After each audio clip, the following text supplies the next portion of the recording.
अजिबात खवा किंवा मावा न वापरता अगदी पेढ्यासारखं टेक्स्चर असणारी, पेढ्यासारखीच चव असणारी, मऊसूद जिभेवर विरघळणारी रवा बर्फी आज मी करते. तर त्यासाठी इथे पाव कप तूप घेतलं, त्यातलं साधारण चमचाभर तूप शिल्लक ठेवायचं, बाकीचं तूप गरम करून घ्यायचं. तूप हलकंसं गरम झालं की यात 1 चमचा बेसन टाकून 3 ते 4 मिनिटासाठी हलकासा सुगंध येईपर्यंत भाजून घ्यायचं. त्यानंतर यात 1 कप बारीक रवा टाकून घ्यायचा. लाडूसाठी जो रवा वापरतो तो रवा इथे मी घेतलेला आहे. हा रवा जास्त रंग न बदलू देता 7-8 मिनिटासाठी रवा फुलेपर्यंत भाजून घेतला. त्यानंतर यात 1 चमचा दूध टाकून आणखी 2 ते 3 मिनिटासाठी भाजून घ्यायचा. सर्वात शेवटी यात एक 10 रुपयाचं मिल्क पावडरचं सॅशे टाकायचं आणि आणखी 2 ते 3 मिनिटं भाजून घ्यायचा. तयार भाजलेलं मिश्रण बाजूला ठेवायचं आणि पाक तयार करायला घ्यायचा.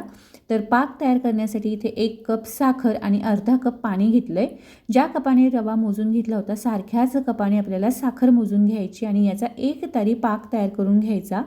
पाक तयार झाला की परत एकदा रव्याची जी कढाई आहे ती गॅसवर ठेवायची, गॅसची फ्लेम लो ठेवायची आणि तयार पाक आपल्याला मिश्रणात ओतून घ्यायचा आहे रव्याच्या. व्यवस्थित एकजीव करून घ्यायचं. मिश्रण थोडंसं घट्टसर होत आलं की सुरुवातीला जे आपण चमचाभर तूप शिल्लक ठेवलं होतं ते तूप टाकायचं, वेलची पूड टाकायची आणि व्यवस्थित एकजीव करून घ्यायचं. अशा पद्धतीने घट्टसर झालं की लगेचच तूप लावलेल्या एका ताटात मिश्रण काढून घ्यायचं. तूप लावलेल्या वाटीनेच पटापट एकसारखं पसरवून घ्यायचं. आवडत्या ड्रायफ्रूटने गार्निश करायचं आणि ही बर्फी थंड होऊ द्यायची. आवडत्या आकारात कट करायची. तर तयार आहे आपली अगदी पेढ्यासारखी मऊसूत जिभेवर विरघळणारी रवा बर्फी.